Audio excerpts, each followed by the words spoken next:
Bueno, hola. Me imagino, no sé si han escuchado los audios que se han enviado al grupo de la clase 1 y 2. Hola, hola. Pero me voy a presentar a este tercer grupo para que de última todos los grupos tengan más o menos la misma presentación. Para dar detalles más concretos está las clases grabadas, ya dispuestas, y están el programa y los PDF que he compartido. Los PDF que he compartido en relación con los audios es la clase que yo doy. A veces explico esquemas y me escucharán, si en la clase que no está presencial, me escuchan explicando un esquema. En realidad ese esquema ahí se los paso. Yo ya tengo prearmados los esquemas para que sea... ¿Tres? Sí. Pero bueno, les digo a ustedes lo mismo que le he dicho a todos los grupos. Si tienen duda, escríbanme, no tengo ningún problema, yo voy a tratar de responder todo el tiempo que pueda. Si tienen duda a las 3 de la mañana, me lo mandan a las 3 de la mañana. Yo cada vez que tengo un tiempo, se los voy a tratar de responder. Tengo todos los grupos silenciados y todos los estudiantes silenciados, así que no voy a escuchar mensajes, pero lo reviso cotidianamente. Siempre trato de responder lo más claro, para que se entienda lo que quiero decir, pero si tienen dudas me pueden mandar el audio o lo que sea. Todos los problemas que nos podemos llegar a encontrar, porque es una situación compleja, vamos a encontrar una solución. Me parece a mí que todo es solucionable, pero mi consejo es traten de estar al día con los mensajes que por lo menos yo escribo. Me he dado cuenta que somos muchos en este grupo, en el grupo de WhatsApp, y veo que los mensajes se van elevando, los que yo he escrito por lo menos. Entonces, ¿qué lleva a eso? Que hay gente que muchas veces te conectas y ves 100 mensajes de WhatsApp y digo, no sé cuál tengo que leer. Bueno, mi consejo es que por lo menos lean los míos, que yo cuando escribo trato de informar globalmente. Bueno, mi nombre es Gabriel Neso Palavara, soy licenciado en Filosofía, soy de Chubut, estudié la licenciatura en Córdoba y me vine para acá, así que un trotamundo cualquiera. También soy especialista en educación, o por lo menos eso es lo que dice el título, que sea verdad, son dos chirolas aparte. El título dice que soy especialista. Ustedes sabrán decirme si es verdad o es simplemente que el título lo compré. Bueno, no lo compré porque es de la universidad pública, pero no importa. Y también estoy haciendo un doctorado en filosofía porque no, ya que estoy al pedo. No estoy al pedo, pero no importa. Doy clases en PEI y PEP de ética y ciudadanía, es decir, doy ética y ciudadanía para estos dos niveles. También doy ética y ciudadanía en el universitario, en el profesorado de la universidad, en la Facultad de Filosofía. Entonces, yo creo que el superior y el universitario en realidad no tienen que estar separados. Para mí son las mismas entidades ocupadas en desarrollar distintas habilidades para solucionar distintos problemas pedagógicos. Entonces, hay ciertos elementos que yo le voy a dar que para mí, que para gente sería del nivel universitario, pero para mí no lo es, para mí es el nivel que ustedes son. ¿Se entiende lo que estoy diciendo, no? Ustedes son profesores y punto, se acabó. ¿Por qué digo esto? Porque yo me encontré que en San Juan hay un estigma, que yo no conocía ese estigma, pero lo encontré acá, que algunos docentes de la universidad creen que el superior no tiene peso. Pero por ley tienen exactamente el mismo fucking peso. Así que si alguien le quiere decir que no es, usted dice, a menos que se cambie la ley, mi título vale lo mismo. Eso tienen que aprender a defenderlo, porque después se pierden espacios y se pierde trabajo. Es un consejo mío, que yo les doy aquí ahora, ¿no? Cosa que aprendí a los sopetazos. Entonces, también doy clases, en la universidad, aparte de dar ética y ciudadanía, doy filosofía de las ciencias. También doy en el central filosofía ética, filosofía y filosofía de las ciencias. Y en otro colegio, en el colegio inglés, doy sociología y mediación y convivencia. No hay horas en el día que alcancen. Pero no importa. Aparte de eso, estoy en 3 proyectos de investigación, 2 como investigador y 1 como director. En un proyecto de investigación es sobre filosofía de la ciencia, y dale con la filosofía de la ciencia del tipo, a mí lo que me gusta, que le voy a hacer. Pero para variar un poco, el otro proyecto de investigación estoy en uno de arquitectura, ¿por qué no? Ya que estamos. Y en otro estoy en proyecto de educación sexual integral. Así que bueno, esa es un poco mi carrera académica en la que estoy. La materia es promocional para aquellos que a partir de que se empezó a dictar la materia están en condiciones. Eso no lo decidí yo, lo decidió la institución, eso no lo puedo cambiar yo, lo puede cambiar la institución. Si están en contra de eso, que tienen todo su derecho, vayan a la institución, haremos. Si hay que firmar un papel, lo firmo, no tengo ningún problema, no me molesta a mí, pero bueno, les aviso eso. Para los que no puedan promocionar porque las condiciones iniciales no estaban para promocionar, por ejemplo, recién en septiembre rinden, no sé cuándo, y recién adaptan, lamentablemente tiene que ser regular, la materia es regular también, y se puede rendir libre. Para regularizar o promocionar tenés que tener aprobado 4 trabajos prácticos divididos en 2 partes, son 4 microsecuencias y 4 argumentos. Es el mismo trabajo, el trabajo de la microsecuencia tiene un argumento. Ya están las fechas en las que tienen que entregar esas microsecuencias. ¿Bien? Ya van al cronograma y ahí lo dice, no hay duda.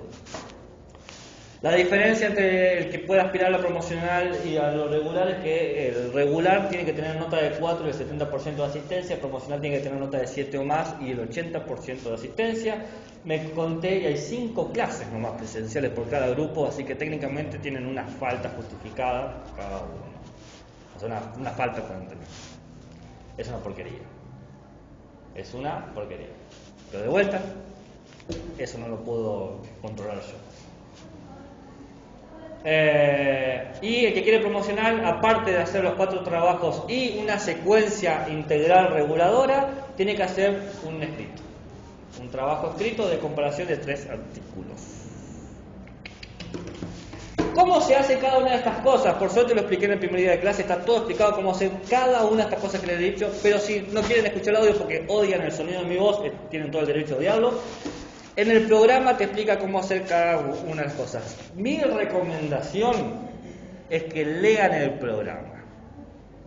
Leer el programa es muy importante. Muy. Porque te dice todo lo que yo espero de todo. ¿Qué te voy a evaluar? ¿Cómo lo voy a evaluar? ¿Cuándo lo voy a evaluar? ¿Cuál es el formato que tienen que seguir?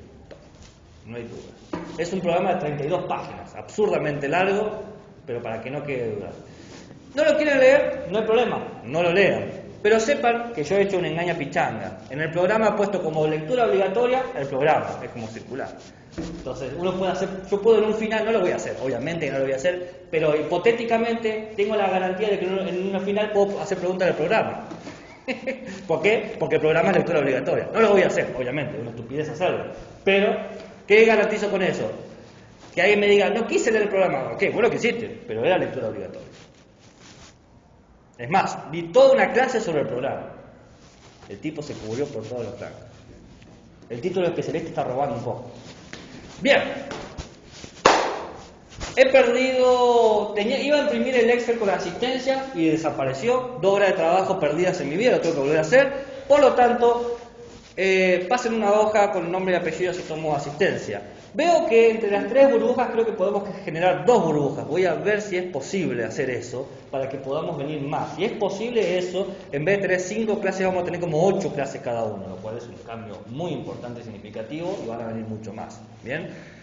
En las próximas 2 semanas que vamos a tener no presenciales, voy a tratar de gestionar eso. Y si no, bueno, mal que mal, ya les mandé el programa con qué grupo viene, qué día, para que no quede duda. Porque era un verdadero problema. Y estoy totalmente de acuerdo. Todas las cosas que han criticado con agudeza, estoy de acuerdo.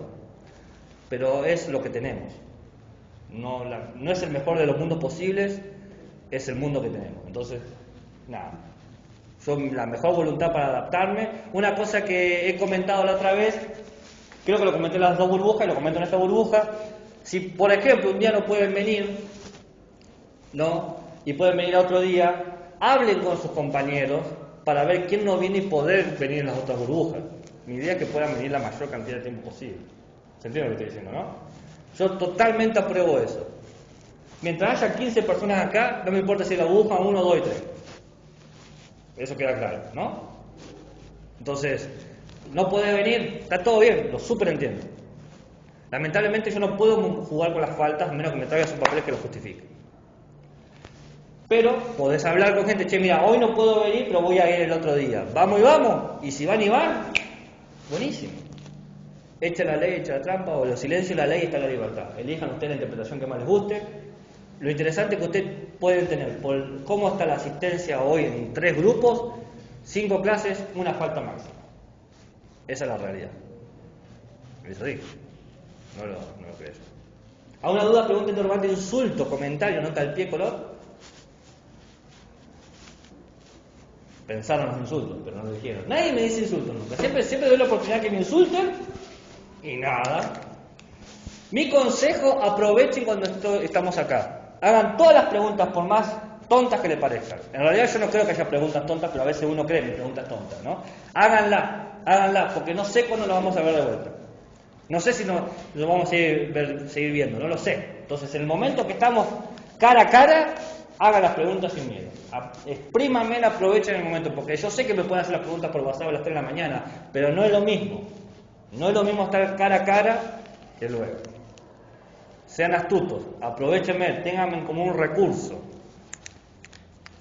Me entrego a ustedes.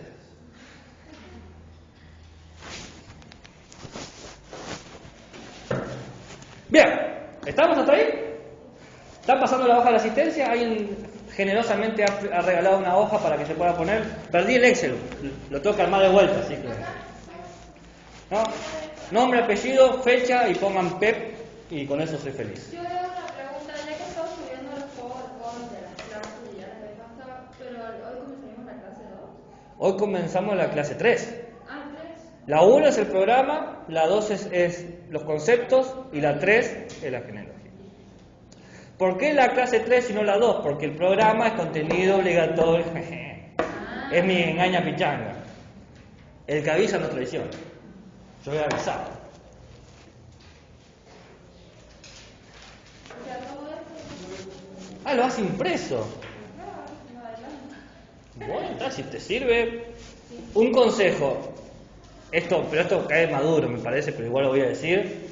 Los PowerPoint no suplantan a los textos. Eso queda claro.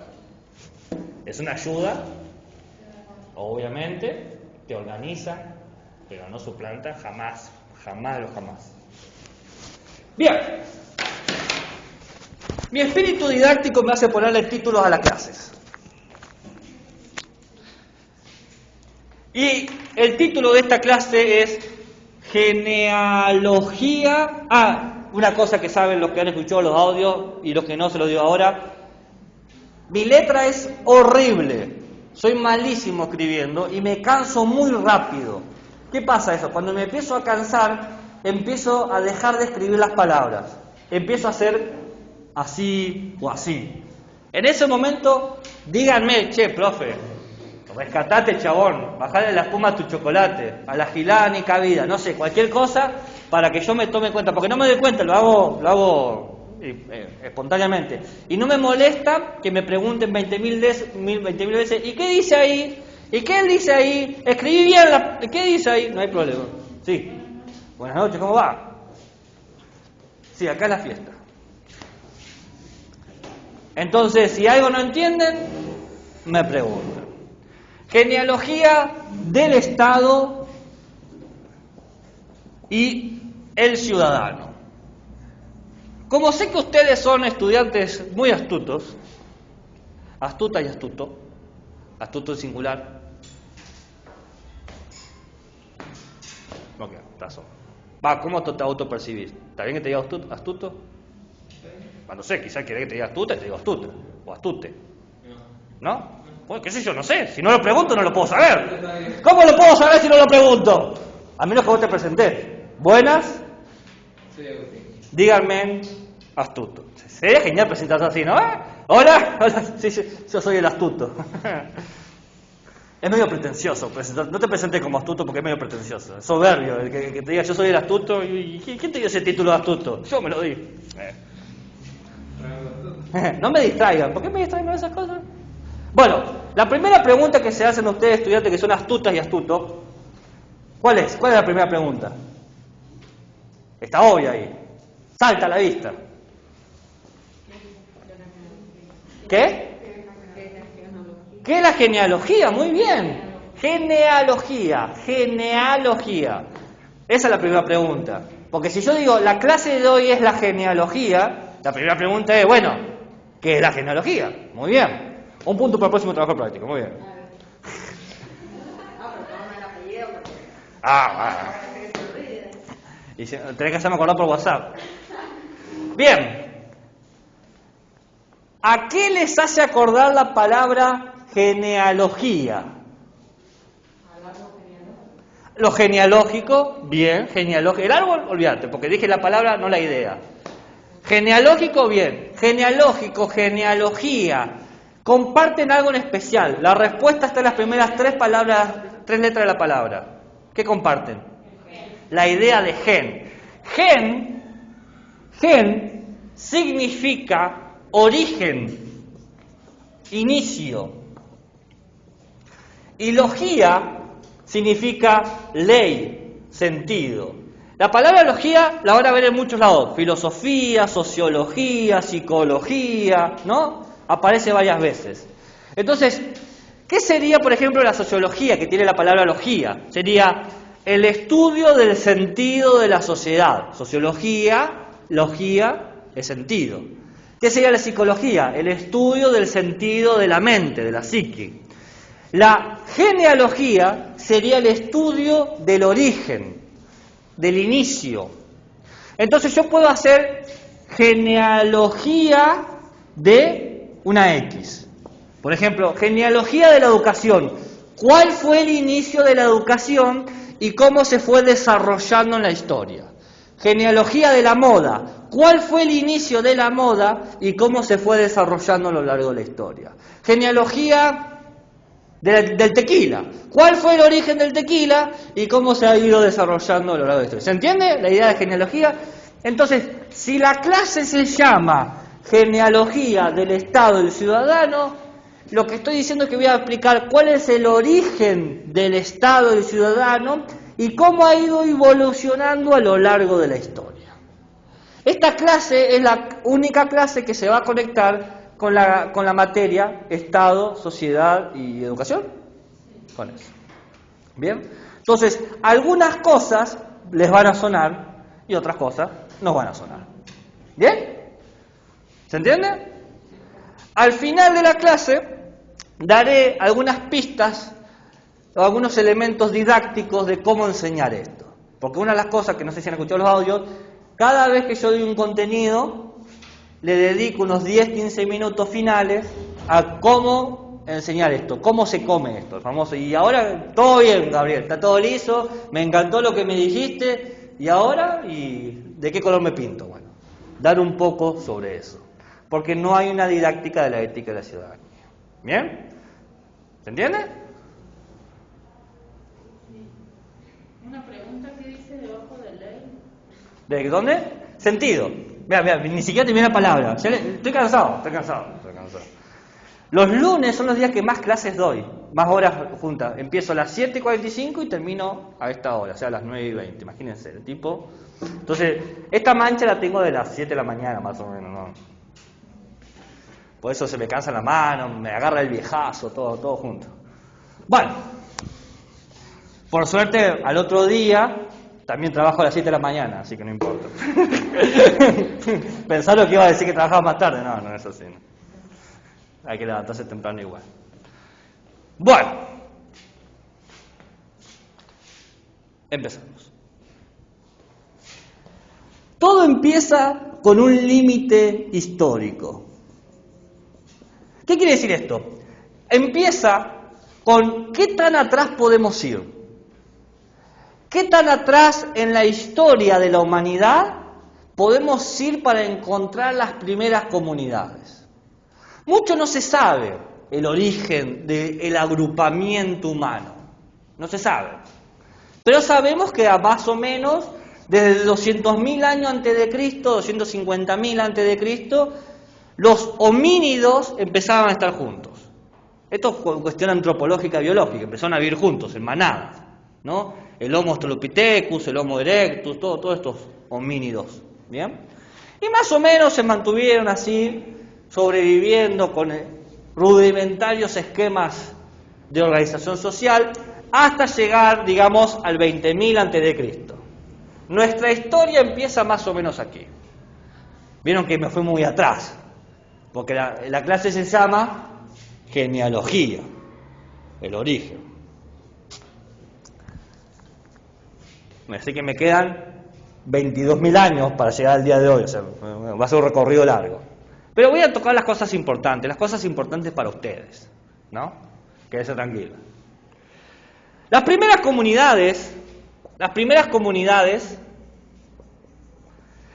grupos, eran grupos pequeños, de 30 a 40 personas, ¿no? No eran muy grandes, y se constituían mayormente por vínculos familiares. Mayormente era una sola familia, o dos familias como mucho, grandes, pero todos estaban emparentados de alguna u otra manera. ¿Bien? Y en principio eran nómadas, luego se convirtieron en sedentarios. ¿Saben lo que significa nómada y sedentario? ¿Qué es nómada? ¿Qué? Que no tiene un lugar fijo. Bien. ¿Y sedentario? ¿Todo en la misma qué? En el mismo lugar, perfecto, sí. Y sobrevivían con el pasturaje, es decir, comiendo pasto o animales que comen pasto, la agricultura, pero una agricultura muy rudimentaria, y la caza. La organización de estos vínculos familiares que sobreviven así eran de dos formas, o vertical u horizontal. Vertical es que había una cabeza, un líder o una líder. En los modelos de organización vertical donde mandaban las mujeres se llaman matriarcado, y los modelos verticales donde mandan los hombres se llaman patriarcado, ¿bien? Y los modelos verticales donde mandan los ancianos se llaman gerontes, ¿no? El geronte es el dueño.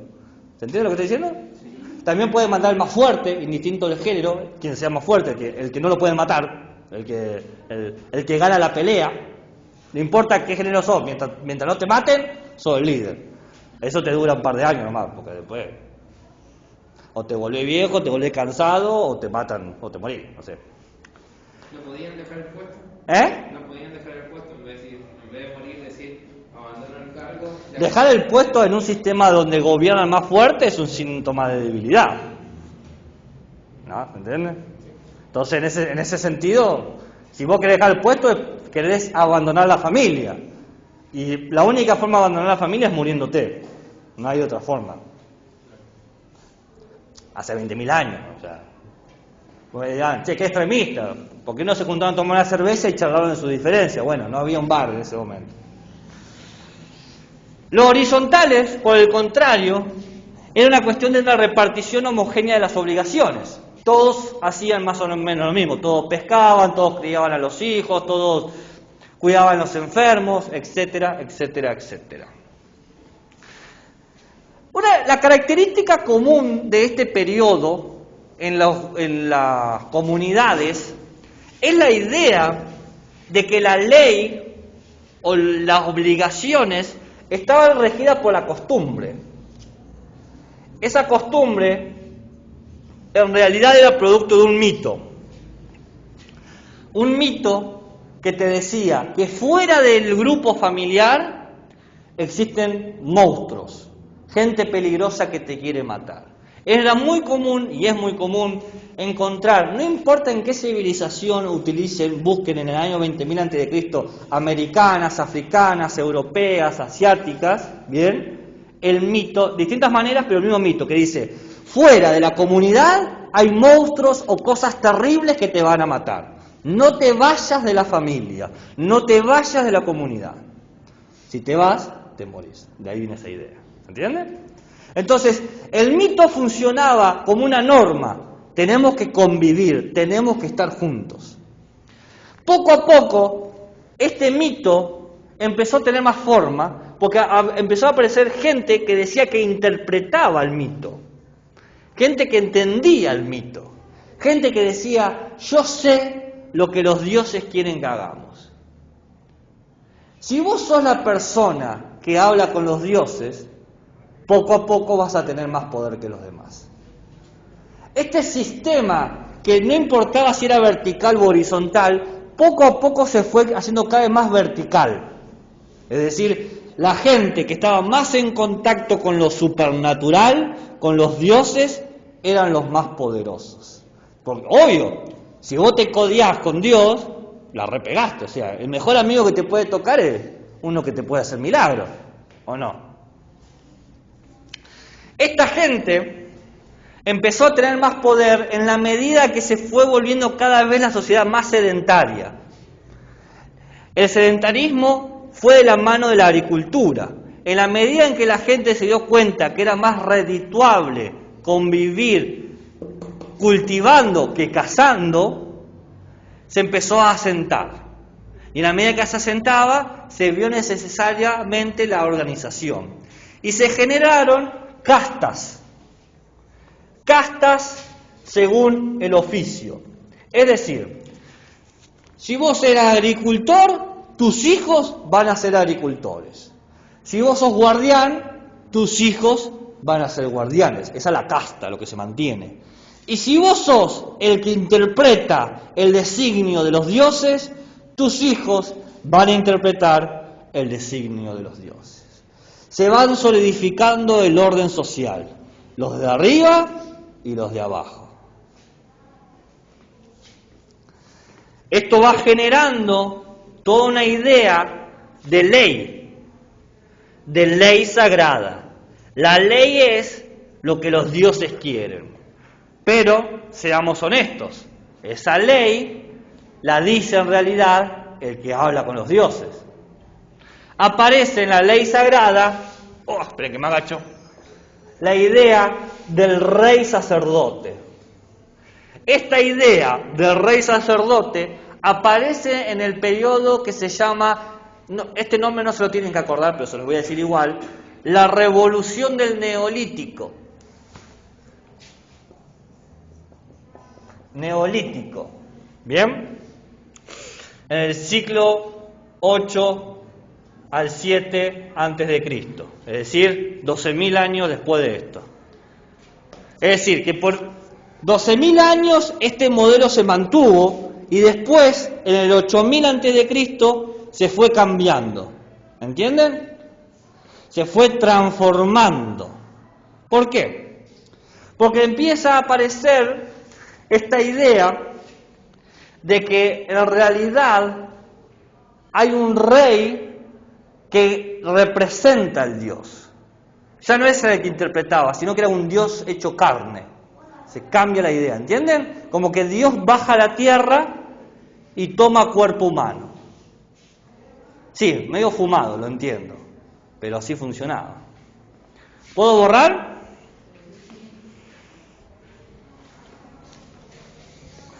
Se llama la revolución del Neolítico porque ¿saben lo que significa lítico? Lítico significa piedra, arcilla, vasija.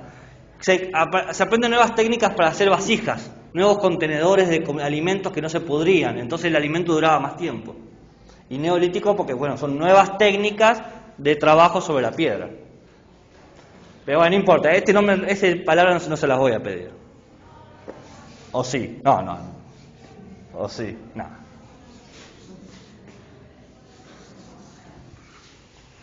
¿Podía borrar? Yo borré nomás, así como que no me importaba nada.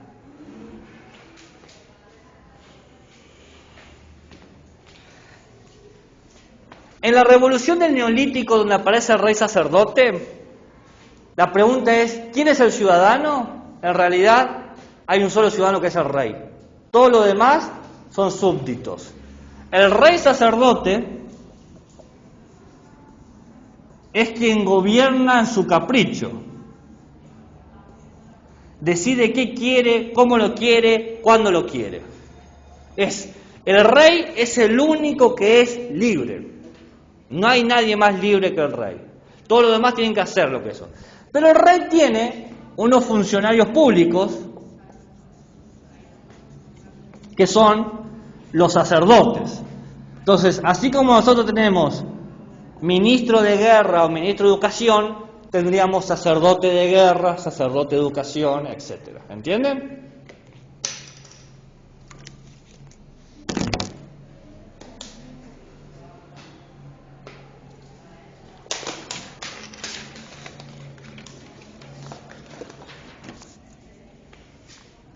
¿Voy muy lento? ¿Quieren que vaya más rápido?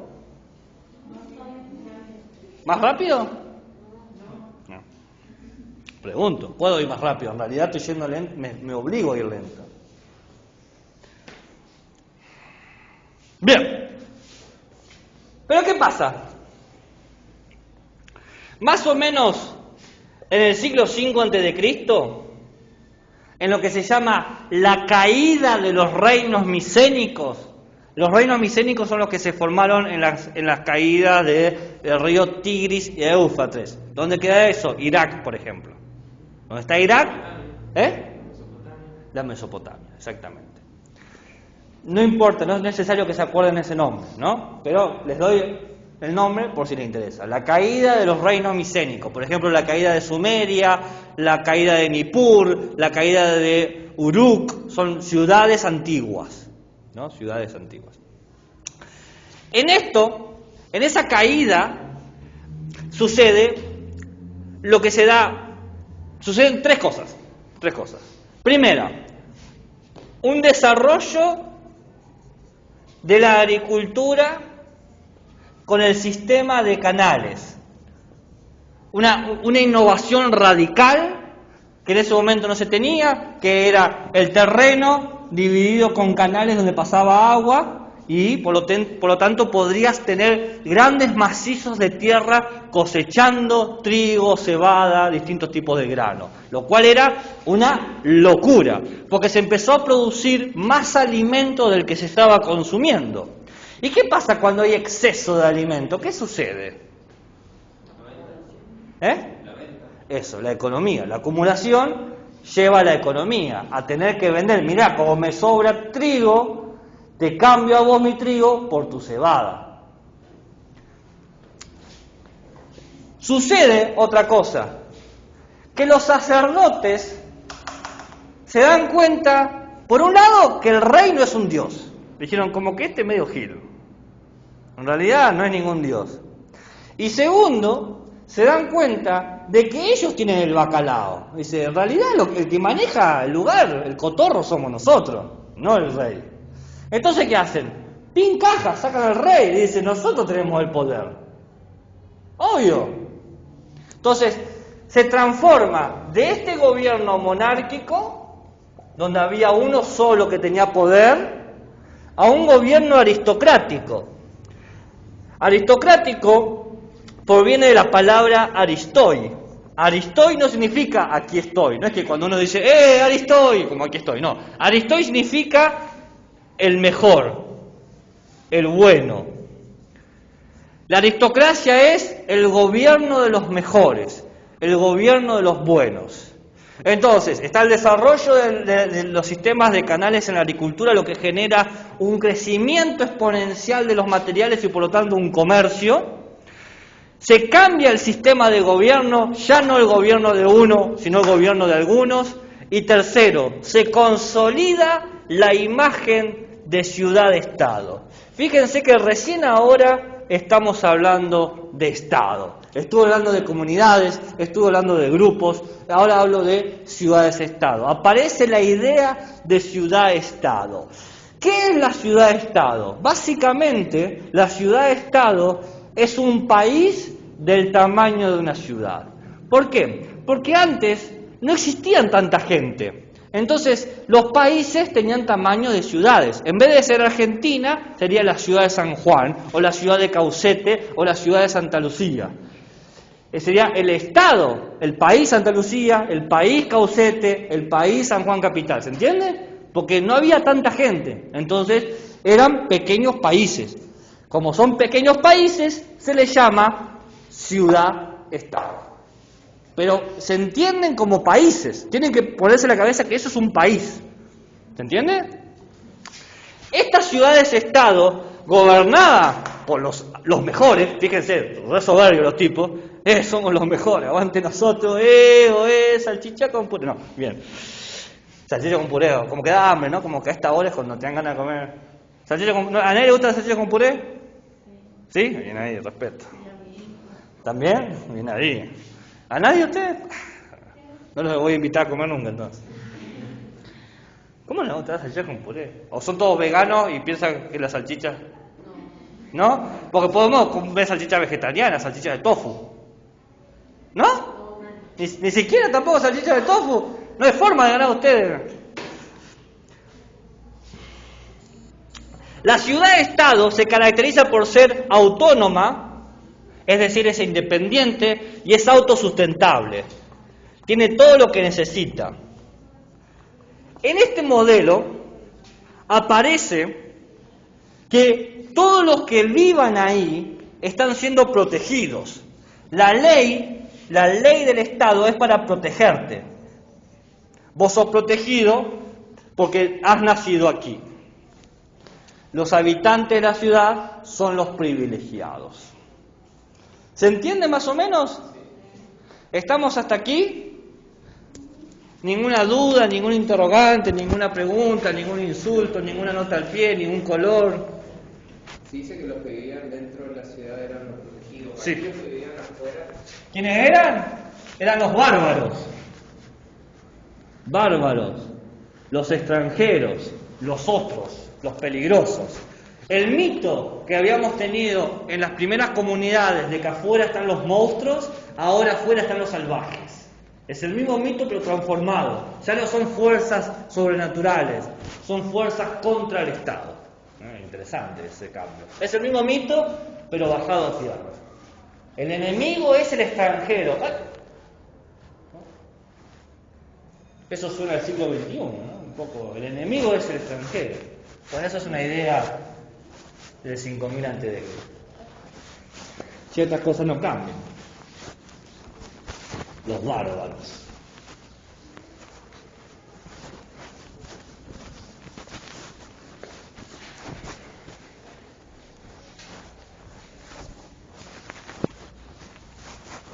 Podía borrar, sí. Nadie me dijo, ¿qué te pasa? Bajarle la espuma a tu chocolate. Nadie habla así, ¿no? Ninguno de ustedes habla de esa forma.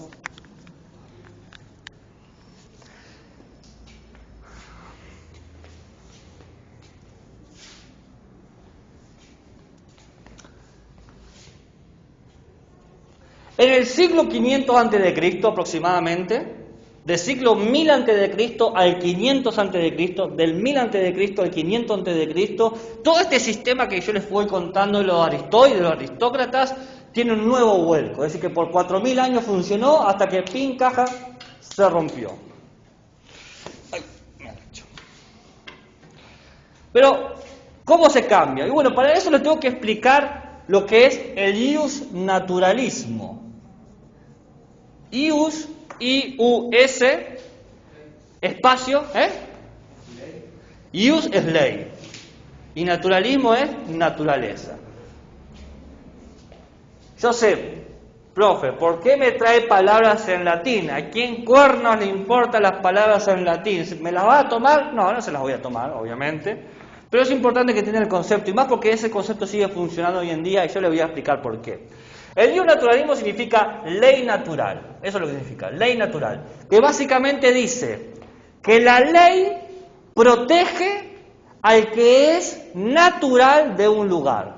¿Qué quiere decir esto? La ley va a ser para que es nativo. Es decir, yo tengo una protección de derechos y privilegios siempre y cuando haya nacido aquí. Si me roban y soy de acá, la ley me va a proteger. Si me roban y no soy de acá, jodete, dice la ley. No me interesa tu suerte. No me importa. Porque la ley es para los que viven aquí, los que nacieron aquí. La idea de ley natural es una ley bastante interesante. Porque de alguna manera habla de que todos somos iguales. Todos los que somos acá. Esta idea de ley que aparece más o menos en el 1000 a.C. y al 500 a.C. es todos iguales, pero es un todo mentiroso.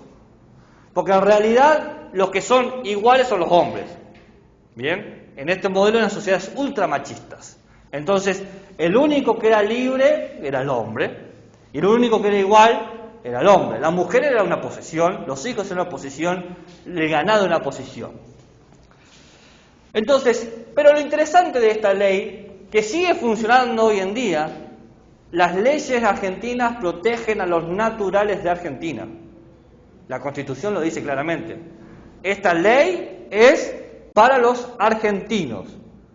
Vos te podés nacionalizar, entonces todo bien, pero solamente siendo argentino te protegen. No hay leyes que se apliquen a extranjeros acá en Argentina. Otros países sí tienen leyes para extranjeros. Dice, si sos fuera del país, te mereces estos derechos, indistinto de qué país sea. Acá no existe eso. ¿Está bien eso?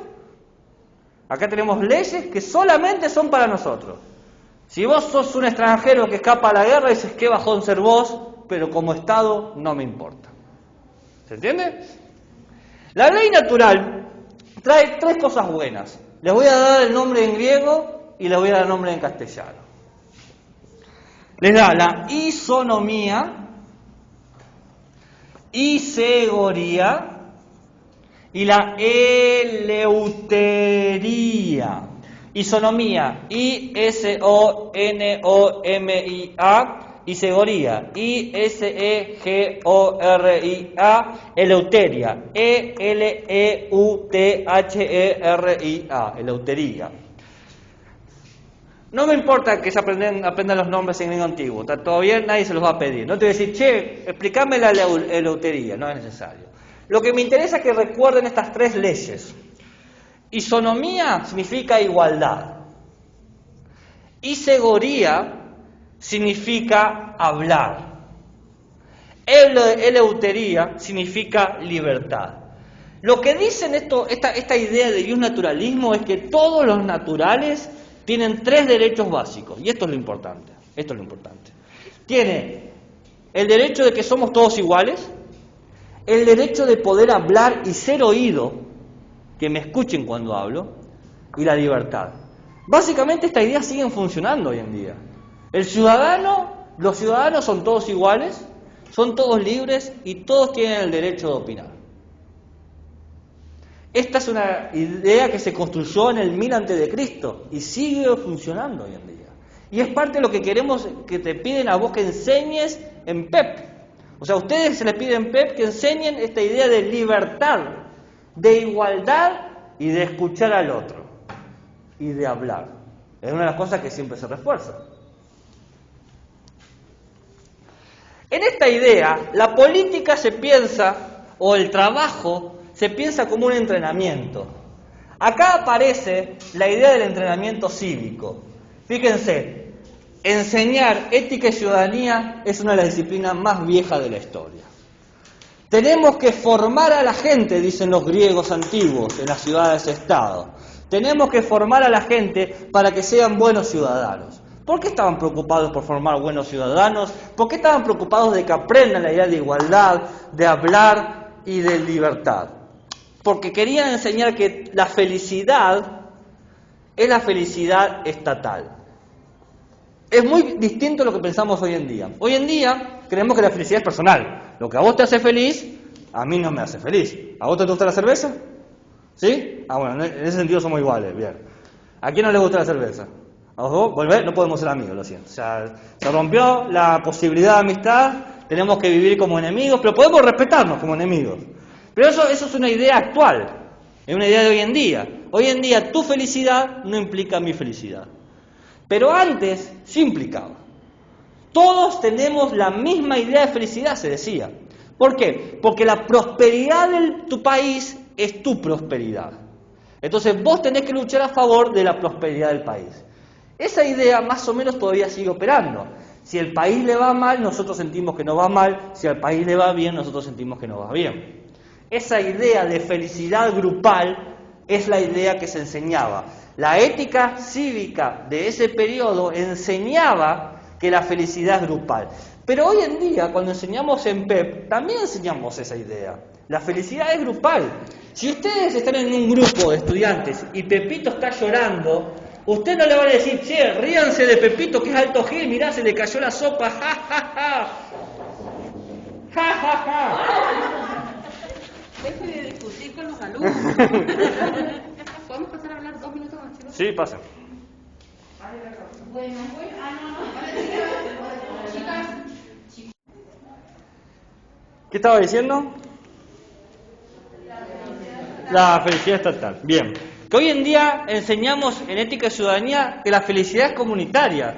Si vemos que un compañero está triste, nosotros tratamos que la comunidad trate de que esté mejor. No enseñamos lo contrario, no enseñamos que Pepito se maneje sus problemas si está triste. Nadie enseña, se ríen, pero ustedes podrían enseñar eso, pero está mal, porque institucionalmente le dicen que no hay que enseñarlo. Los lineamientos curriculares de ética y ciudadanía en PEP te dice que vos tenés que enseñar que la felicidad es grupal, no individual. Lo cual es curioso, porque esta es una idea sumamente vieja. Es una idea que tiene fácilmente 3000 años. De ahí el interés de la genealogía, ver de dónde vienen nuestras ideas. A veces nos gusta pensar que somos revolucionarios, espontáneos, totalmente divorciados del pasado, y no es así. Somos un producto construido de retazos de elementos históricos que sucedieron y que de alguna manera nos van definiendo. ¿Se entiende lo que quiero decir, no?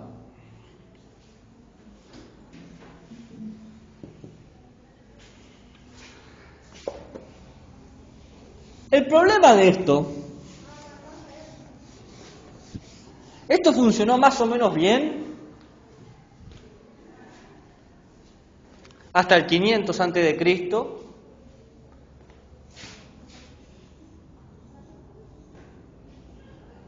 Pero luego hay como un cambio ahí. Cuando aparece Roma y transforma esto, la historia de Roma más o menos puede ir del 500 a.C. al 1453 después de Cristo. Apuesto que muchos no sabían que el Imperio Romano había durado tanto. El Imperio Romano duró casi 2000 años, una cantidad absurda. Y muchas cosas que puso el Imperio Romano siguen al día de hoy.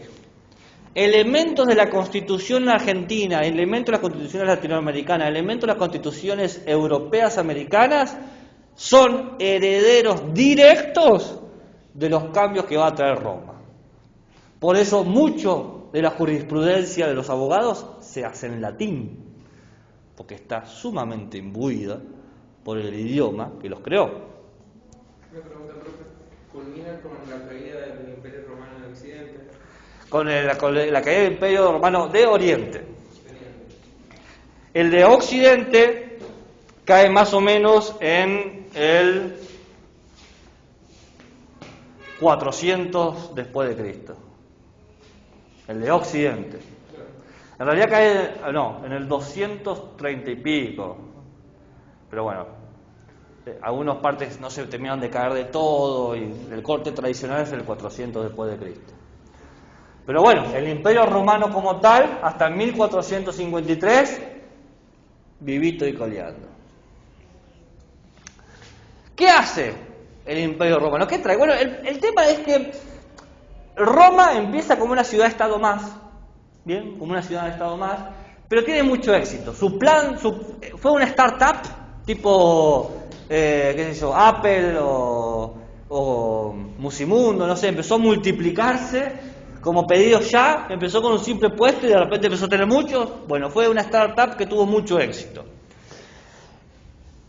Primero fue una ciudad-estado, después se convirtió en una república. La idea de república significa, ¿saben lo que significa república? Re viene de la palabra res, que no significa vaca. Res no es vaca. Res significa naturaleza. Y pública viene de pueblo, la naturaleza del pueblo. La idea de la República Romana es que el pueblo es quien gobierna, ¿no? Es más, la República Romana crea una figura que al día de hoy sigue existiendo con otro nombre, pero es la misma figura, la idea del cónsul. El cónsul es básicamente un ministro. La función de los consulados que había en la República Romana es la misma función de los ministros hoy en día. Entonces, fíjense, la misma función se mantiene después de 2000 años de desarrollo. La República termina de una manera transformándose en un imperio. Acá no importa los entremeses políticos que lleva a que pase de república a imperio, sí interesa lo siguiente. Como Roma se expandió tanto, llegando a los 6.500 kilómetros cuadrados, lo cual es una barbaridad de dominio, fíjense, es mitad de Europa y un tercio de Oriente, es absurdamente grande. Tenía tanto control que la idea de ley natural era inaplicable. Porque ¿qué decía la ley natural? Los nacidos en Roma eran ciudadanos, pero Roma ya no había nacidos en Roma, era muy grande eso. Entonces se cambia esto, se cambia la idea de ius naturalismo por la idea de ius positivismo. Claro, ius, como hemos dicho, refiere a ley. Pero positivismo, ¿a qué refiere? ¿Saben lo que significa positivismo? Iba dos sí y la tercera no. Cuando había que rematar para el gol, un punto para vos. Ah. ¿Eh? A favor de algo. Es un chiste igual, Siempre me causó gracia dar puntos y quitarlos, ¿viste? Tenés este punto, te equivocaste. No, pero no me vaya a quitar porque no me equivoco. Mi punto, my precious. Positivismo no significa optimismo, no es que está todo bien, loco, la ley está todo bien, la ley de la atracción, si pensás en el dólar te van a venir dólares, no es eso, eso es una estupidez, no es eso. Positivismo significa literalmente lo que significa la palabra, el problema es que hoy en día no sabemos lo que significa la palabra, yo se lo voy a decir. Positivismo viene del latín positum, que significa esto, mostrar, presentar, poner al público, que sea observable. Véanlo, todos pueden verlo. Positivismo es todos pueden acceder, está abierto al público. Positivismo es eso, que está ahí puesto, ahí. Véalo cualquiera. ¿Se entiende? Entonces, la diferencia, el cambio radical que se da aquí es que la ley deja de ser algo natural, algo dado. La ley es algo que se construye. La ley se convierte en algo instrumental. Construimos la ley. Porque ¿qué dice Roma? Como el imperio es tan grande, como es tan masivo, hay tanta gente de tantos lugares distintos, la idea de ciudadano se va a ampliar. Va a ser enorme. Ya no importa si naciste acá. Importa que respetes la ley. Lo que interesa es que la ley sea respetada. Siempre y cuando usted cumpla sus deberes y respete la ley, pues será un ciudadano romano. Siempre que usted cumpla sus deberes y respete la ley, será un ciudadano romano. ¿Qué significa eso? Se lo traduzco en criollo. Pague los impuestos. Si paga los impuestos, romanito, ¿qué haces acá? Estás igual. No pagas los impuestos, hereje, hay que expulsarlo, mátenlo. Él era muy claro. Si usted está al día con los impuestos, hermano mío, eres lo mejor que he visto en la vida. Si debes impuestos, pues te tengo que matar, eres un canalla, no eres digno de ser romano. Era muy claro. La ley, esa idea de ley sigue funcionando hoy en día. Porque uno, no importa muchas veces dónde ha nacido, puede naturalizarse. Siempre que ustedes respeten la ley, serán tratados como ciudadanos. Siempre. Respete la ley, será ciudadano. Respete la ley, siga sus deberes, será ciudadano. Esa es la idea clásica. El ius positivismo cambia esta idea, porque no importa tu origen, importa qué haces. Pero ¿por qué es instrumental? No expliqué por qué es instrumental. Instrumental es porque creamos las leyes que necesitamos. Antes, como la ley era natural, no podías hacer nada. La ley ya está creada, ya está establecida. En el ius naturalismo uno no puede hacer nada. La ley es lo que es, punto final, punto pelota. ¿Alguien dice punto pelota? Yo no se dice punto pelota. ¿No? ¿No dicen punto pelota? Punto pelota. Oh, perdón por querer traer mi cultura. Pero ahora, si la ley no te sirve, si la ley es ineficaz, si la ley es inoperante, si la ley no cumple el objetivo que tiene que cumplir, la podemos cambiar. Porque la ley es un instrumento.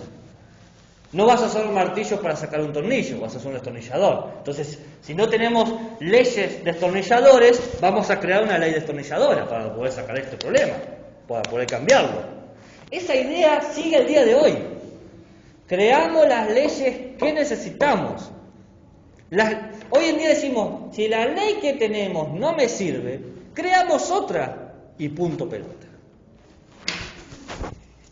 ¿Se entiende? Más o menos. ¿Qué parte no se entiende? No, sí se entiende. Sí, se entiende. Sí. Ninguna pregunta, ninguna. Es el grupo más astuto que me ha tocado. Tengo que decirlo. Tengo que abrir mi corazón. No todo está perdido. Yo vengo a ofrecer mi corazón. Vos casaste la referencia. Esta ley genera otro cambio más. Genera una separación entre moral y derecho. Dado que la ley es instrumental, antes, fíjense, yo les dije, la ley natural era con los aristoi, lo que se definían como los mejores. La idea de ley tenía una idea de moral, de lo que está bien, de lo que es bueno. Ahora, la idea de ley, como es instrumental, no importa si sos una buena persona. Vos podés ser un garca, vos podés tener, qué sé yo, 40 novios, no importa. Siempre que no viole la ley, está todo bien. A nadie le importa. Dice, yo no sé, quizás sos la persona más odiosa del mundo. Quizás moralmente sos un mentiroso, mentirosa compulsiva. No lo sé, no me interesa. Me interesa que cumpla la ley. ¿Se entiende? Quizás vos me querés convencer a mí que sos rico y ricón y que vivís en una mansión y no es así. Vos decís lo que se te cante. No importa tu moral, lo que está bien o lo que está mal. Importa que cumplas la ley. Esta es una idea muy loca para ese momento. Porque ya no te hago juicio por tu individualidad. Vos sos la persona que querés ser, dicen los romanos. Lo importante es que siga la ley. Es tan importante esto que crean lo que se llama la ley de las 12 tablas. La ley de las 12 tablas tiene muchas leyes y algunas de esas llegaron al día de hoy. Algunas de esas leyes llegaron al día de hoy. Voy a nombrarlas, no son muchas.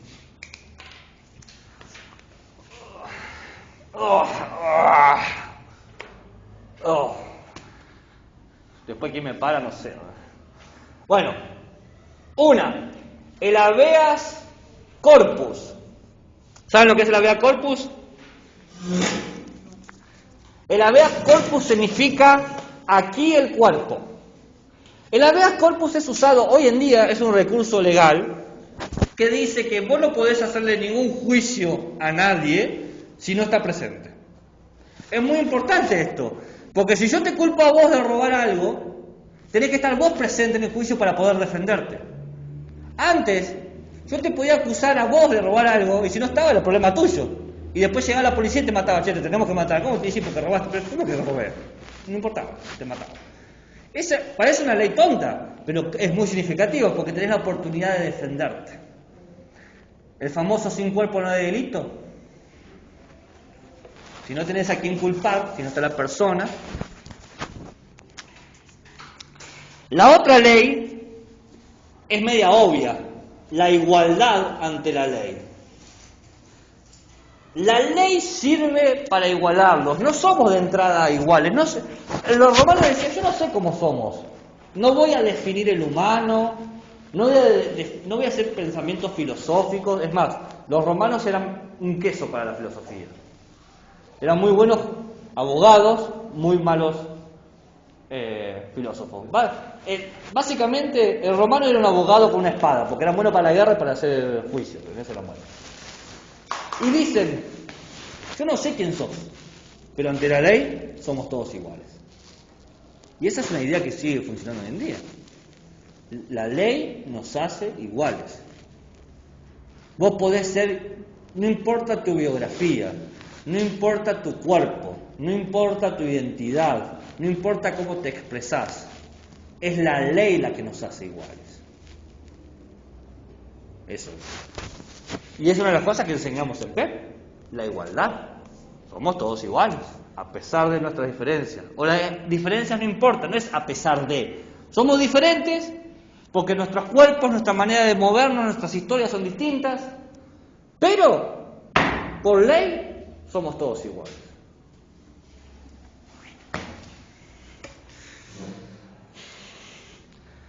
Todo esto tiene un nombre. Para los romanos tenía un nombre. Todo esto que les estoy diciendo. El nombre es civitas. Civitas. Civitas. ¿A qué recuerda la palabra civitas? Civil, ciudadano. Dice el Imperio Romano: el Estado es una máquina de crear ciudadanos. El Estado crea al ciudadano. El ciudadano no es algo que exista. Yo creo las leyes y al aplicar esas leyes a los grupos genero ciudadanos. Esta idea es la idea que tenemos de ciudadano. El ciudadano es al que se le aplican las leyes.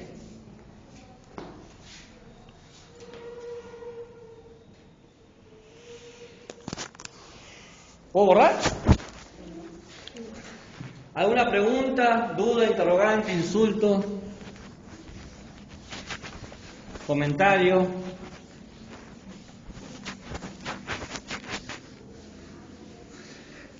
¿Ninguna? Están muy cansados. Les tiene mucho sueño. Un día muy largo, muy difícil. No les gusta el sonido de mi voz. Un poquito de todo eso.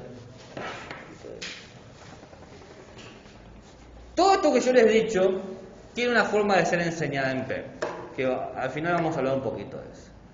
Pero ahora voy a decir algo que mayormente no se enseña. Pero les voy a dar los motivos por cuál lo enseño. O por lo menos por qué me voy a detener unos minutos sobre eso.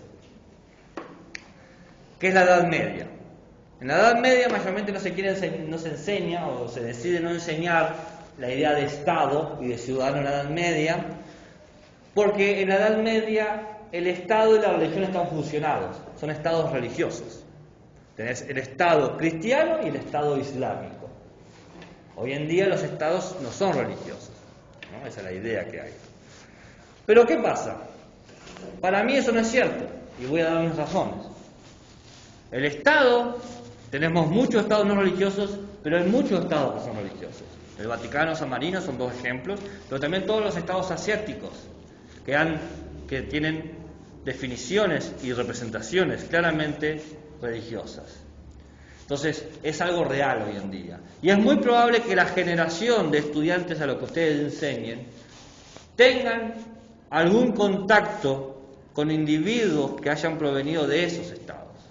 O pueden que terminen dando clases hasta a un refugiado. Tienen que entender que la globalidad ha traído esta realidad a la puerta de nuestras casas. Ya no es algo que pasa al otro lado del mundo. Está aquí. Si está aquí, van a venir personas con un bagaje conceptual distinto al que tenemos. Y es importante entender de dónde viene ese bagaje conceptual para poder entender y dar una mejor enseñanza sobre la ética y ciudadanía. ¿Cómo enseñarle sobre la secularización, la separación o el respeto a la diversidad cultural a alguien que ha asumido, porque su familia lo asume así, que Estado y religión están unificados? Hay que tener las herramientas para eso. Entonces, una de mis metas es prepararlos a esos estudiantes posibles del futuro. Quizás no pase, pero me parece improbable, porque cada vez más el mundo muestra que las fronteras están mucho más cerca. Por eso me tomo la molestia de enseñar 3 cosas de la historia del Estado y ciudadanía en la Edad Media. Mayormente la gente se lo saltea, yo no me lo salteo. Esas son mis razones. Quizás nunca les toque al estudiante, o quizás sí. La gente decía, acá no hay senegaleses, no hay gente de Sudáfrica, y ahora es pan de cada día. La gente decía, acá no hay asiáticos, y ahora el estereotipo del mercado chino está sumamente asumido. ¿Qué distancia hay de eso de todo lo que estoy diciendo? Muy poco. Bienvenidos a la globalización. Entonces, vamos a hablar del Estado medieval. El medioevo más o menos va del 284 hasta el 1453. Como recién habíamos comentado con el compañero, porque él lo trajo a colación, el Imperio Romano tiene dos partes, era tan grande que tenía mitad de Europa y un tercio de Oriente. Cerca del 284, la parte europea se cae, se rompe, desaparece, se disgrega, pierde. La parte oriental sigue hasta el 1453, quizás ustedes lo conocen como el Imperio Bizantino. ¿Qué? Entonces les voy a hablar de tres cosas. Uno, una revolución económica. Dos, el Estado cristiano. Tres, el Estado islámico.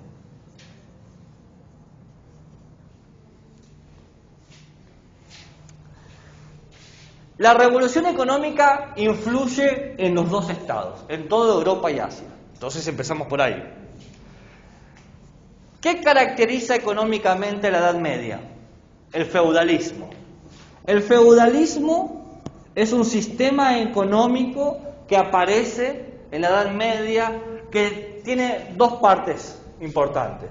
Un señor dueño de una tierra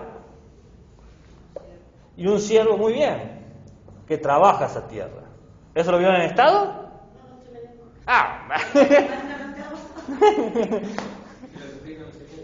¿En filosofía del conocimiento lo vieron?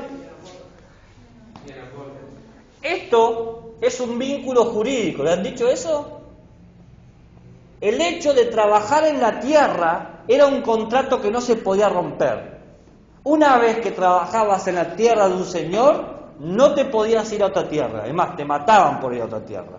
Era un contrato, una fusión para toda la vida, para toda tu familia. Era muy importante eso. Era el status quo que mantenía. ¿Por qué daba esta fusión? Por dos cosas. Porque el señor tenía el lugar y la manera de protegerte. Dice, mira, mientras vos trabajes para mí, nadie te va a atacar. Esa era la idea. Y encima, el señor tiene un poder supremo, la iglesia o la mezquita, que le da el poder de Dios. Dios le da la garantía al señor, que sería el rey, para gobernar, volviendo a la vieja idea del rey sacerdote, el rey que está imbuido. Y ustedes me dicen, bueno, esa idea está anticuada, ya no existe, pero existe hoy en día, de que los reyes son sagrados. Si no me crean, vean el Reino Unido. La reina Isabel II tiene un elemento sagrado, y todos los que creen en la reina, no le podés discutir eso, la reina es la cabeza de la iglesia. Y en Asia pasa lo mismo, y en África pasa lo mismo. Donde hay monarquías, el rey representa a Dios. Siempre ha sido así. Por eso es rey. Porque tiene un contacto con lo divino. En este sistema económico es una situación muy asfixiante que genera un problema. ¿Quién es el verdadero amo del siervo? Porque parece que el cuerpo del siervo es del rey. El rey le dice cómo trabajar, cuándo trabajar, cuánto tiempo trabajar. Pero parece que el alma es del cura, que le permite entrar a los cielos. En este periodo se genera un extraño problema de dos estados gobernando un mismo ciudadano. El Estado como tal y la iglesia, y el ciudadano que está gobernado por dos amos, el rey y el cura o el sacerdote. Este problema nunca se resolvió. Dependiendo en qué época le preguntabas, a veces tenía más fuerza el Papa, a veces más fuerza el rey, va cambiando. Ahora, traslademos este sistema aquí. En el cristianismo, en los estados europeos, En los estados europeos sucede una situación muy curiosa. Existen dos cuerpos de leyes. Están las leyes estatutarias,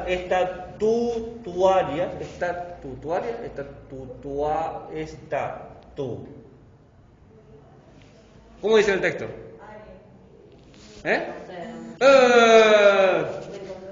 Estatutario, está bien lo que he dicho, ¿no?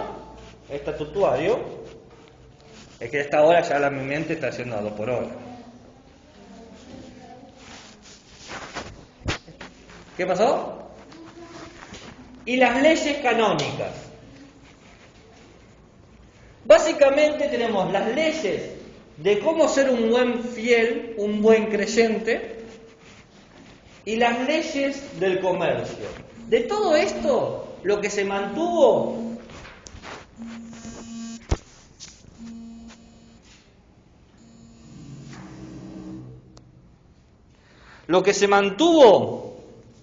fue esto. Las leyes estatutarias son leyes de cómo comerciar con otros países. Hoy en día se llaman tratados de comercio, pero es exactamente lo mismo. Tratados que hacían naciones europeas para comerciar. Acá, en el Estado Islámico, apareció otra cosa. No habían dos leyes distintas, había una sola ley.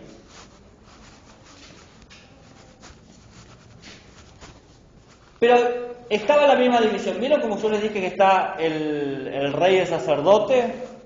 Bueno, acá estaba la diferencia entre el sultán y el califa. El sultán es el rey, el califa es el que representa la religión islámica. Es la misma oposición. Pero no hay dos leyes, hay una sola, que es la ley suprema. La ley... se me fue el nombre. La ley...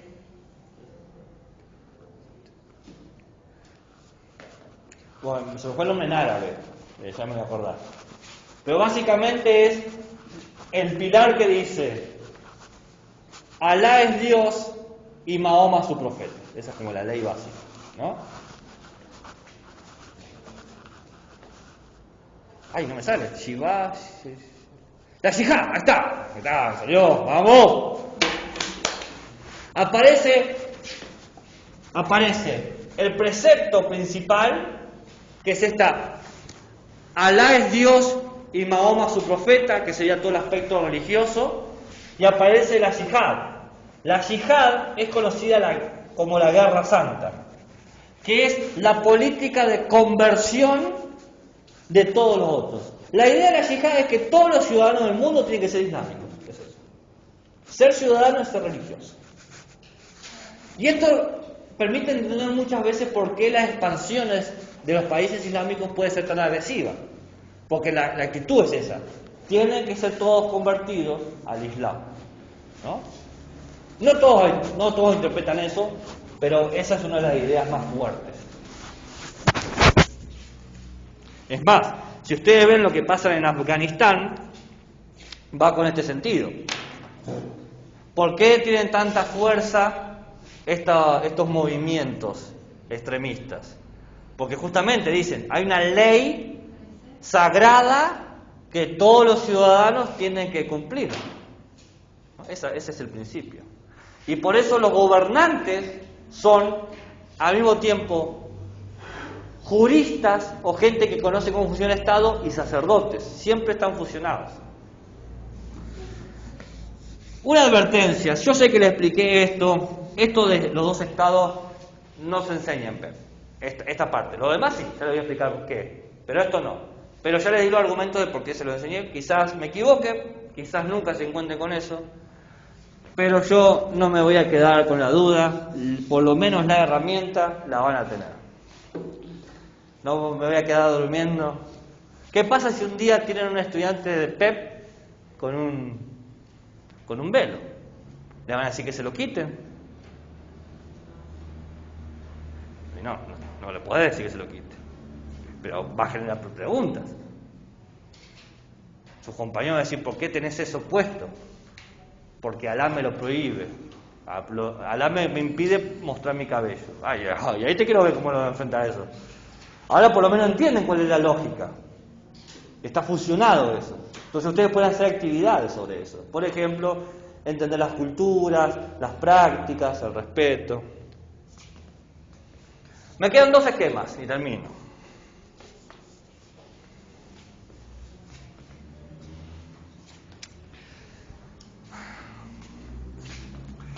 Desde el siglo XIII, es decir, más o menos por el 1300, al siglo XVIII, 1800 aproximadamente, todo este sistema feudal llegó a su límite. Se explotó por tanto tiempo el territorio que se secó. Entonces la gente empezó a abandonar los campos y se fue a la ciudad, lo que generó un inmenso crecimiento de la ciudad, un crecimiento superlativo de la ciudad, lo que llevó a que se necesitaran crear nuevos barrios, muchos barrios. Hubo unos barrios en particular que destacaron de los demás. Unos barrios donde se caracterizaba el negocio del comercio, zapateros, panaderos, mercaderes, que se llamaron burgos. De esa palabra apareció una clase social, los comerciantes exitosos, los burgueses. Así como el vecino es del vecindario, el burgués es del burgo, es la misma lógica. El sanjuanino de San Juan, el vecino del vecindario, ¿se entiende? ¿Se entiende, no? Sí. Bien. Todo esto produjo una tensión contra los reyes que había ahí en Europa, que yo dije, el sistema feudal generó una tensión. ¿Y qué hacen? Por eso estaban afuera de las ciudades, para no rendirle cuentas al rey. No estaban fuera, estaban en las ciudades, pero estaban en barrios, no estaban en el centro. Sí. En el campo pasa que antes se dividía la ciudad en 2 lados, la ciudad y el campo. No existía lo interestatal, ¿no? Entonces o estabas en el campo o estabas en la ciudad. Esta gente vivía en los barrios que se empezaron a construir alrededor de la ciudad en la medida que más gente venía. ¿Bien? Pero era la ciudad. Sí, era fuera del feudo, sería. Era fuera del centro capital de la ciudad. Mayormente en el centro capital estaba el castillo donde vivía el rey. ¿Se entiende, no? Pero el feudo en realidad era todo esto. Todo esto era el feudo. ¿Sí? Sí.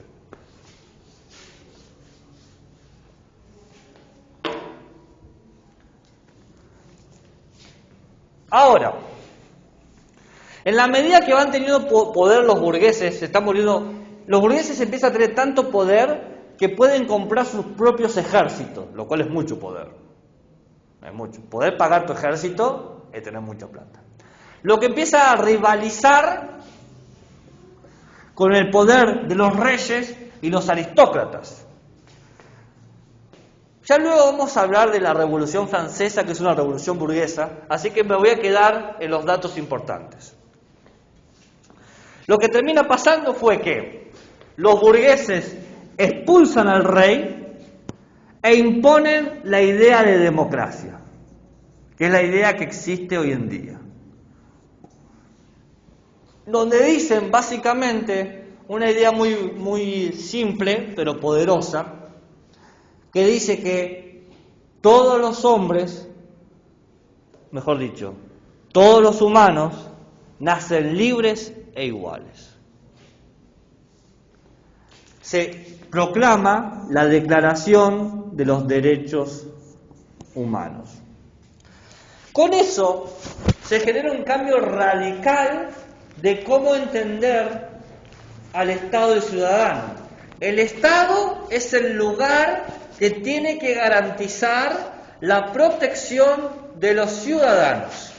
Y todos los ciudadanos son libres e iguales, no por seguir leyes, no por haber nacido en un lugar, sino por el simple hecho de ser humanos. Ya, vos podés ser cualquier cosa, pero siempre que seas humano, vas a tener unos derechos básicos. Lo cual cambia las reglas del juego. Porque inclusive los criminales tienen derechos ahora. Inclusive la gente que tiene enfermedades tienen derechos ahora.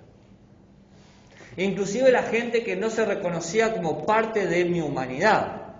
En el racismo había mucho eso. Todo eso se modifica. Inclusive la gente que no es parte de mi género. Se genera un cambio trascendental. ¿Puedo borrar?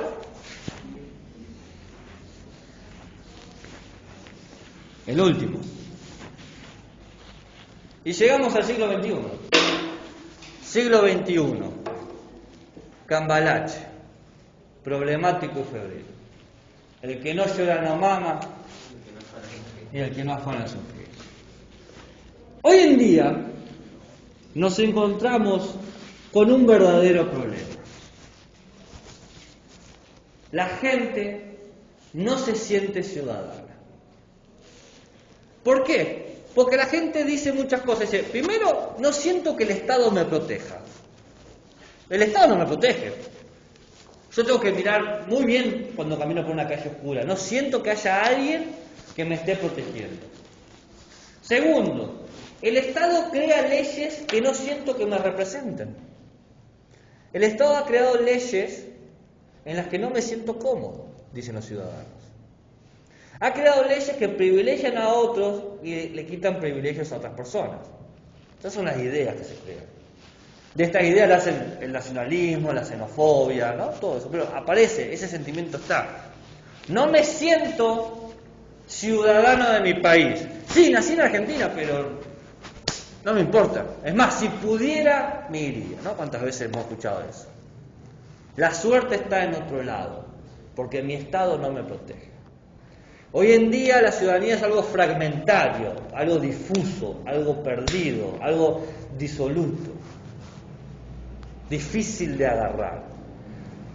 Todos estos modelos que yo le di, desde el medioevo, el burgués, el aristocrático, el monárquico, etc., todos esos tenían sus falencias, sí. Pero el ciudadano se sentía ciudadano. Decía, yo me represento en mi Estado. Siempre pasaba eso. Hoy en día esa idea de representación no existe. La respuesta de solución a eso son dos.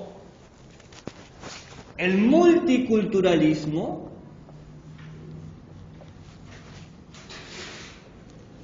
y el cosmopolitismo. Hablemos de la primera. El multiculturalismo dice básicamente lo que la frase afirma. Las sociedades no es una monocultura. No existe, no hay monocultura, o sea, una sola cultura. Cada sociedad es un conjunto de culturas, un grupo de culturas. Es más, los individuos se constituyen por un conjunto de culturas que los atraviesan. Una persona puede pertenecer a muchas culturas. Para evitar tocar susceptibilidades, voy a hablar de mi caso. Hablaré de mí para no hablar de ustedes. Yo me llamo Gabriel Paravano. Mi apellido es de ascendencia italiana.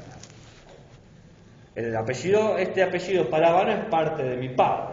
De parte de mi madre el apellido es Caputo, así que soy 2 veces de ascendencia italiana. Yo técnicamente estoy a un papel de ser ciudadano italiano.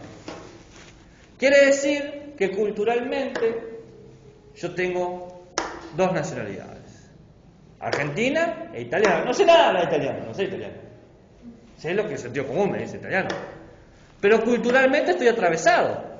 Porque el país Italia dice, Gabriel Paravano es un ciudadano de este país.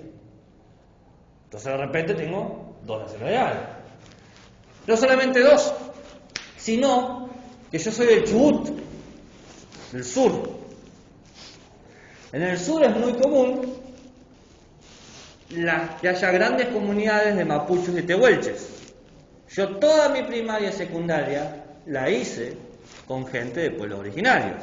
Es más, Lo común eran los pueblos originarios. Yo era, en términos de regular, lo extraño. A mí me decían el payo, porque era más raro verme a mí que ver a gente del pueblo originario. Yo mismo participé de las fiestas del sol. ¿Saben qué son las fiestas del sol? Es la oda a... No la fiesta del sol acá en San Juan, la fiesta del sol allá. La oda al dios sol. Yo sé hablar algunas palabras en mapuche. Mai mai, que significa hola, ¿cómo estás? Entonces de repente tengo otra cultura. No voy a ser tan sonso de decir que soy de pueblo originario. Yo sé que no lo soy. Mi cara es súper galenza italiana, que lo entiendo. Es así. Pero me crié con eso. Me hablaban en mapuche y yo tenía que responder en mapuche, si no, ¿cómo hacía? De repente soy italiano, soy argentino y del pueblo originario. Y también así de la costa. Yo soy de parte de la costa argentina. Muchas veces me dicen que hablo como porteño. Y sí, porque yo nací en una ciudad que tiene puerto. Yo estaba a 6 cuadras del mar. Caminaba a 6 cuadras, entonces yo ya hago una perspectiva muy distinta sobre la vida. Entonces, cultura de porteño, cultura argentina, cultura italiana, cultura del pueblo originario. Mi bisabuela es galenza, es de Gales. Me hablaba en Gales, no me hablaba en español. Y yo tenía que responderle en galés. Entonces, toda la cultura de tomar el té también la tengo. Entonces, ¿quién soy yo? ¿Soy el argentino? ¿Soy el italiano? ¿Soy el del pueblo originario? ¿Soy el galés? ¿Soy el porteño? Lo que dice el multiculturalismo es que todos los individuos es una convergencia de cultura. Uno no es una sola cosa. Es todo eso. Entonces, uno tiene que enseñar el respeto a la diversidad de las culturas.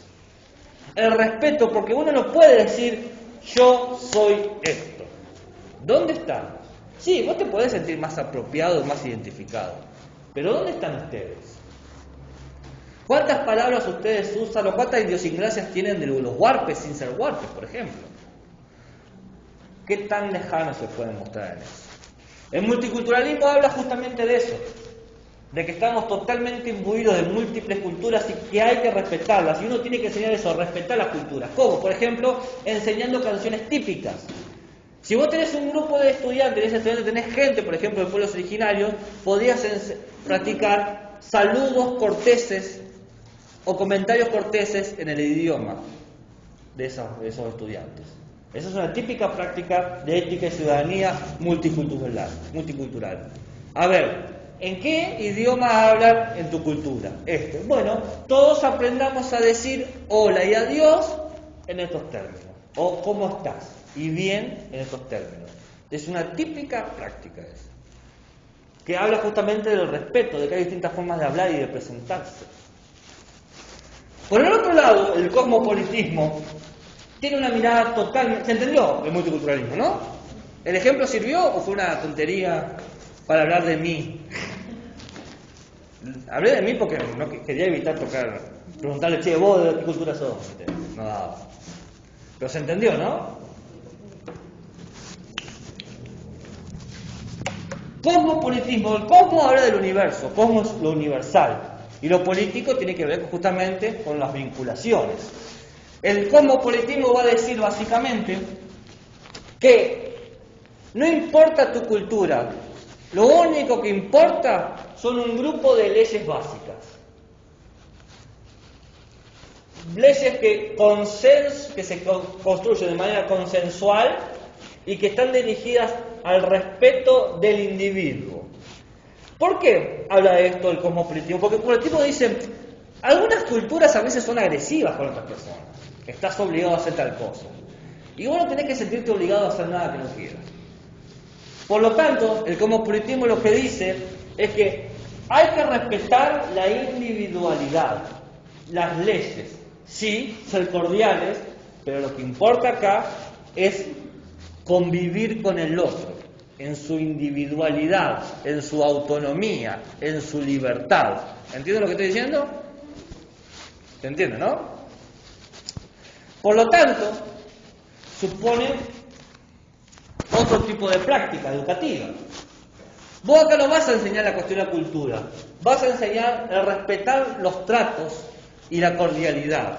Vas a enseñar, por ejemplo, enseñarán, por ejemplo, cuestiones de, bueno, ayudar al otro en lo que necesita, ponerse la campera, sacarse la campera, qué sé yo. Se puede hacer esa regla.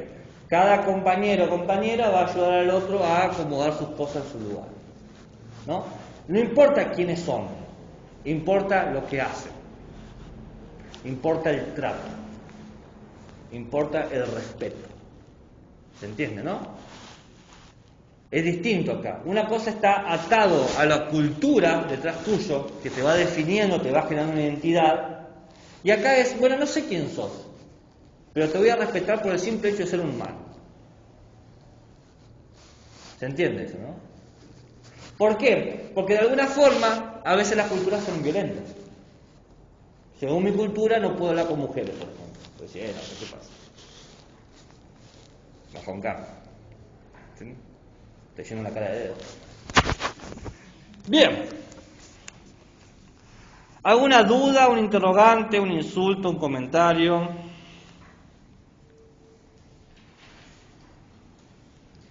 ¿Qué dice abajo de consensual? Respeto del individuo. ¿Por eso se puede trabajar las dos en un mismo grado o tenemos que ver qué cultura es la que trae? No, podés trabajar ambas. Vos podés tomar la perspectiva que vos quieras. A ver, estos últimos minutos yo he dicho que los voy a dedicar a explicar un poco de actividades. Acá tengo unos ejemplos que me traje anotados. Bueno, a ver, cosas clásicas que se puede hacer. En términos de crear la idea de Estado que parece una idea bastante compleja, siempre se puede hacer ejercicios de organización, pedirle a la gente que se organice de alguna forma o por alguna actividad. Por ejemplo, organicémonos para resolver tal cosa. ¿Qué vamos a merendar?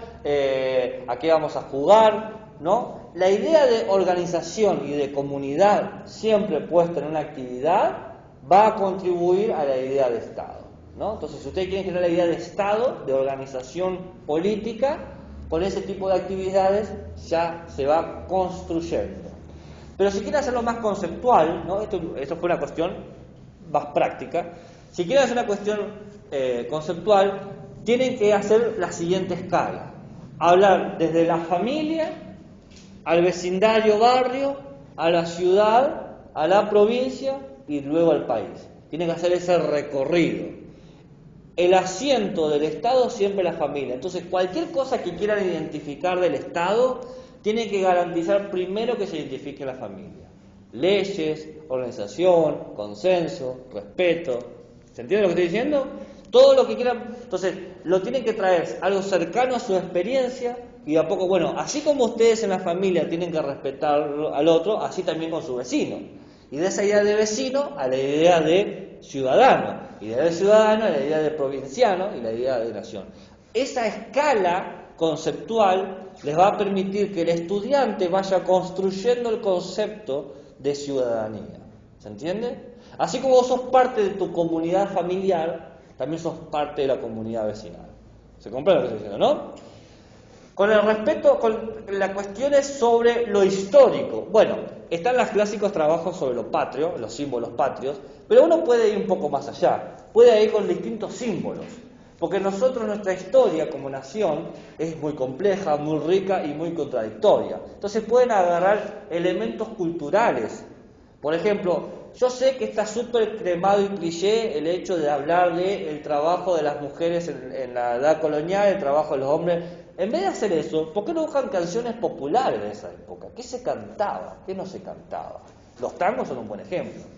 Hay tangos de 1900 y hay zambas.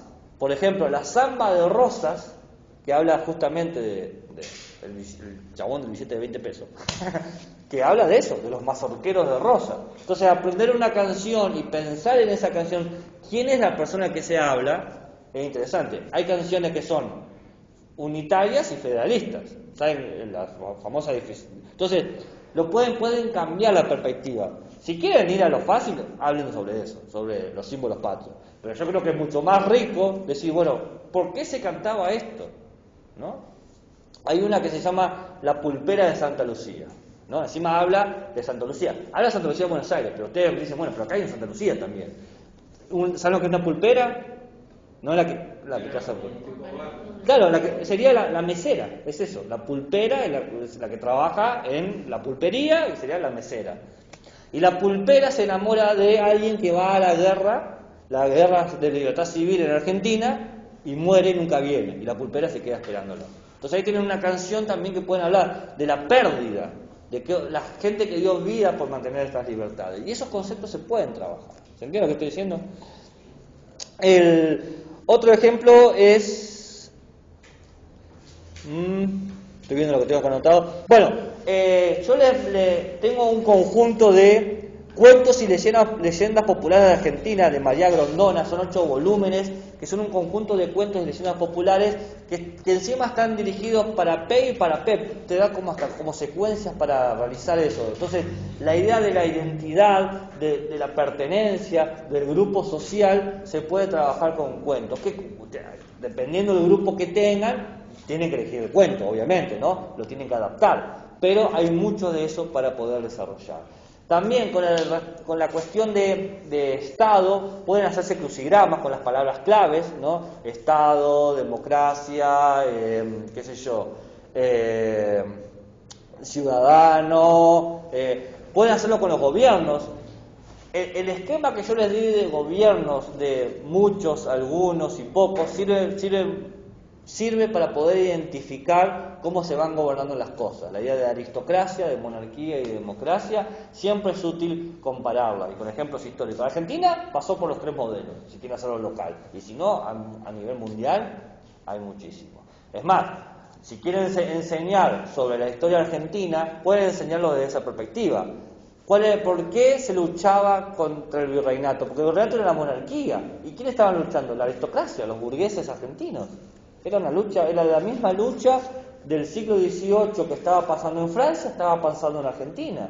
Ese mismo combate de los poderosos que no quieren ser más gobernados por un rey, los poderosos que luchan por la igualdad, es exactamente la misma. Entonces a veces ni siquiera nos damos cuenta de esas cosas.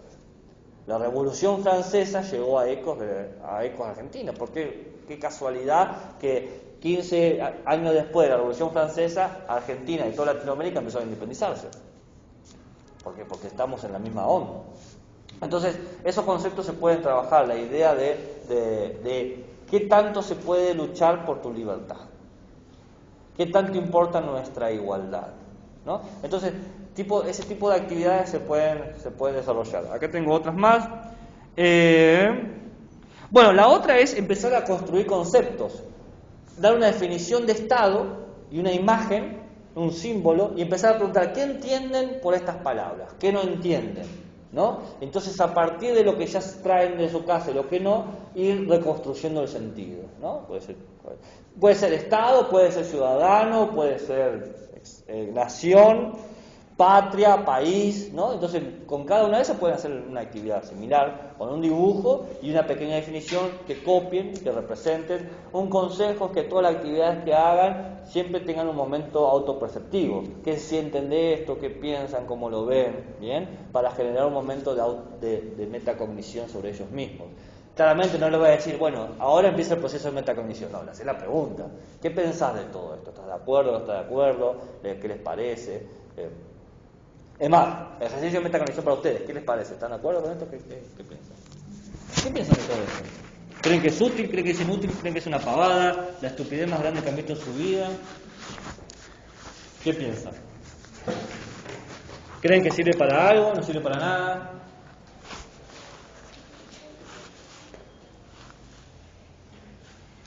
¿Están demasiado cansados para hablar? Vengo 2 horas hablando. Usted no puede estar cansado. Cansado que está yo si vengo hablando hace como 2 horas. ¿Cómo es? No tienen ninguna opinión. Les parece una pérdida de tiempo toda esta clase. No, bueno, para mí está bueno saber y para que también entiendan lo que tiene derecho.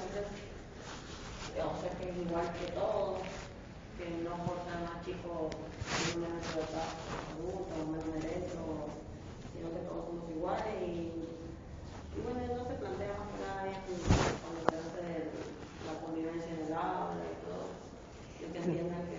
las normas. La diversidad que hay que aceptar. Sí, sí. Tomando lo mismo que hizo la compañera desde el plano de vista más psicológico, vendría a verlo yo, por ejemplo, lo que se ve en sujeto, la integración, la diferencia antes. ¿Qué mejor que con la inclusión dentro del aula, con chicos con capacidades diferentes, verlo así también, para que todos somos iguales? Sí, sí, sí. Muy bien. ¿Qué más? ¿A qué hora es? Porque ya yo estoy contando. No, son 18, así que los dejo ir.